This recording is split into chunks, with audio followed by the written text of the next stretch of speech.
मैं नेहा हूँ और अगर किसी ने 1 साल पहले मुझसे कहा होता कि मेरी ज़िंदगी एक विचित्र और भयानक मोड़ लेगी तो शायद मैं उसे हंसी में उड़ा देती।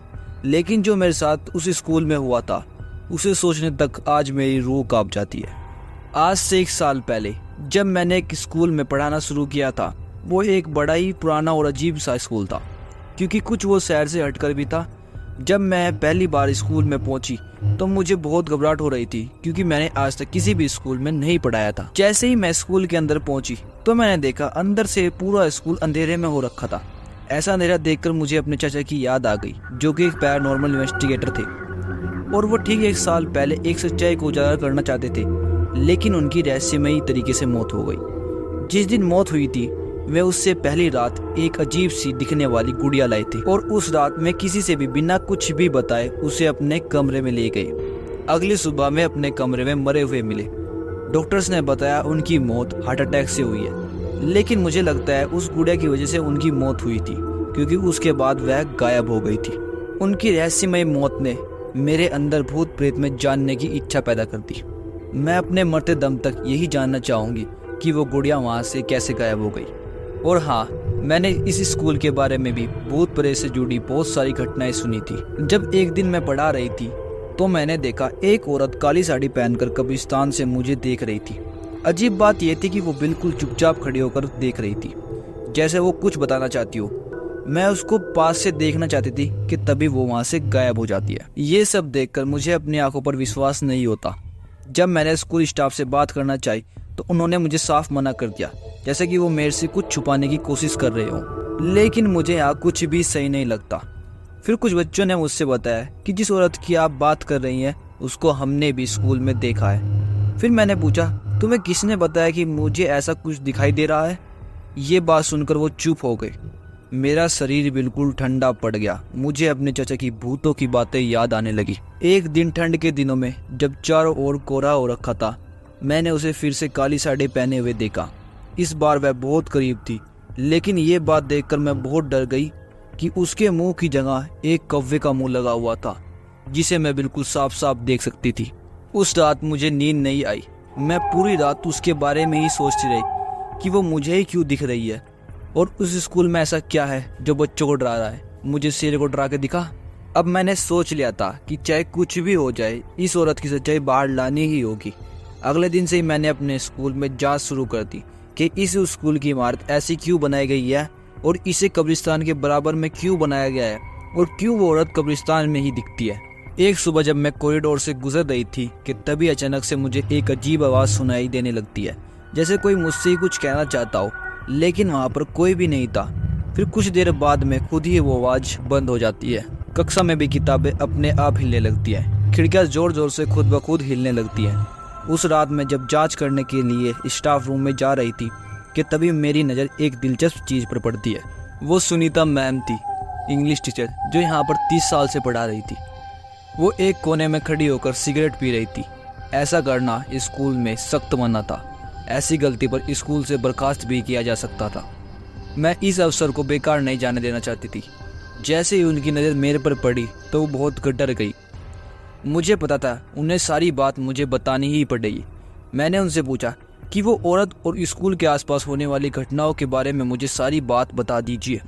उन्होंने कुछ सोचकर बताना शुरू किया तो उनकी जीभ काँप रही थी।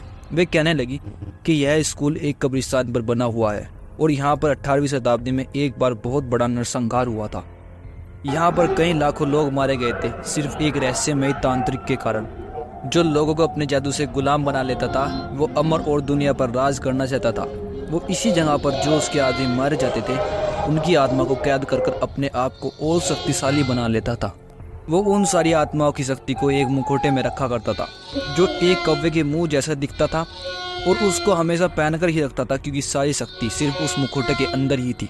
कहा जाता है कि वो मुखौटा आज भी यहीं पर है, और जो तुम्हें वो काली साड़ी वाली महिला, वो अजीब बातें और वो काला साया दिखता है, ये सब स्कूल के अतीत से जुड़े हुए थे। आज रात जब मैं अपने बिस्तर पर लेटी हुई थी तो वे बातें मेरे दिमाग में घूम रही थी कि कैसे ये स्कूल लाखों लाशों के ऊपर बना है।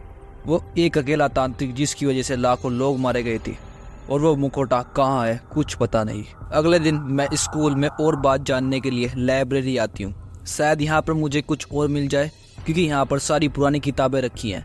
लेकिन यहाँ पर सिर्फ और सिर्फ टीचर ही आ जाया करती थी, क्योंकि यह लाइब्रेरी बच्चों के लिए नहीं बनाई गई थी।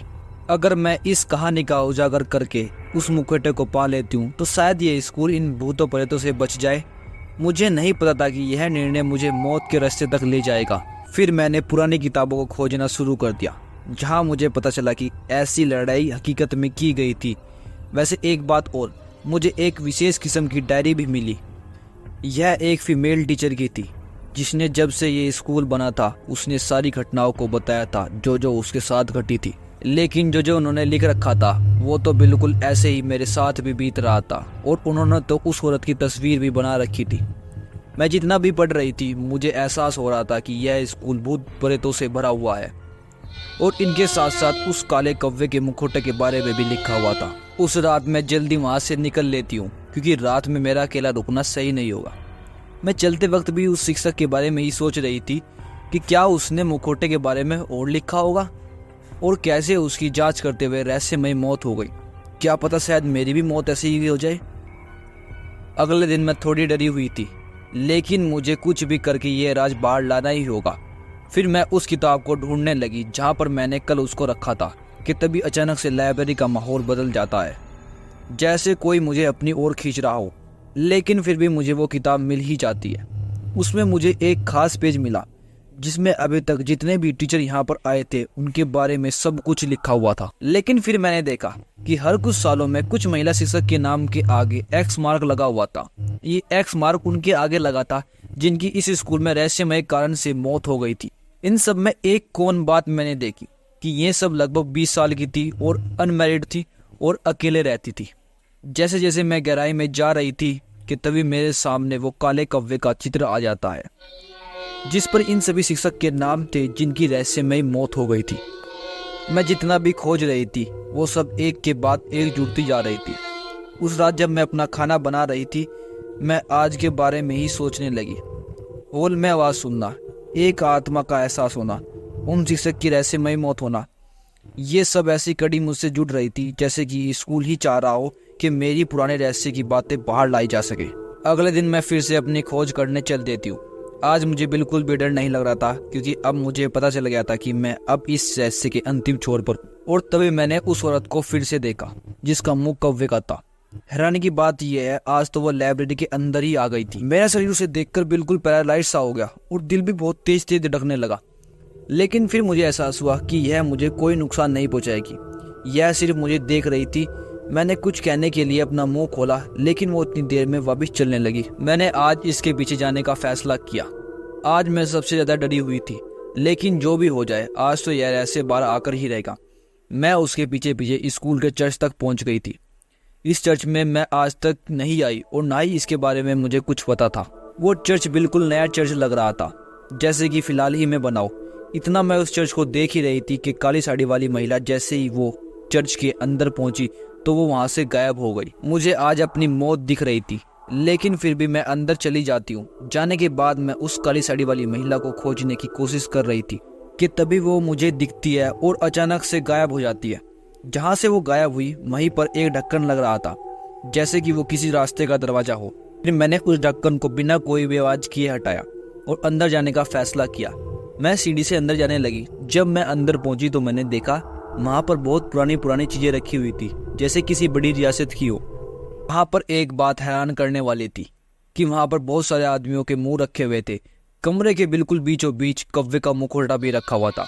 जैसे जैसे मैं उस मुखौटे के पास पहुँच रही थी वैसे वैसे मुझे अपने पास अजीब चीज़ों का एहसास हो रहा था, जैसे कि वो मुझे रोक रही हो। जब मैं उस मास्क के पास पहुंची और मैंने देखा वो एक सच्चे कौवे का पूरा मुंह रखा हुआ था।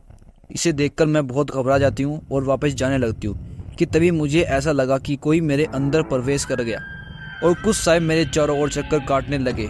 कमरा अजीब आवाज़ों से भर गया। मुझे कुछ समझ नहीं आ रहा था। मैं भागना चाहती थी, लेकिन मेरा शरीर वहाँ से हिल भी नहीं रहा था कि अचानक सीढ़ियों से स्कूल के स्टाफ मेंबर एक के बाद एक आने लगे, जिसमें इंग्लिश टीचर सुनीता मैम भी थी। इनके बारे में मुझे एहसास हुआ कि ये सब तो मरे हुए हैं। फिर वे सब अचानक से अपनी भाषा में मंत्र से पढ़ने लगे, जैसे कि वो मेरे ऊपर ही उन मंत्रों का उच्चारण कर रहे हो। लेकिन तभी मैं उस मुखौटे को उठाती हूँ। मेरा हाथ लगते ही उस मुखौटे में बहुत ऊर्जा आ गई थी। फिर मेरा हाथ खुद ब खुद उस मुखौटे को पहन लेता है। मुखौटा पहनते मेरी दुनिया बिल्कुल बदल गई। मुझे दिखा मेरे चारों ओर कई लाखों लोग सूली पर लटके हुए थे। मुझे मेरे अंदर आकाश में शक्ति का अनुभव हुआ। लगा जैसे कि ये सब मेरे ही गुलाम हो और मुझसे कुछ कहना चाहते हो। समय के साथ मुखौटे की शक्ति बढ़ती जा रही थी।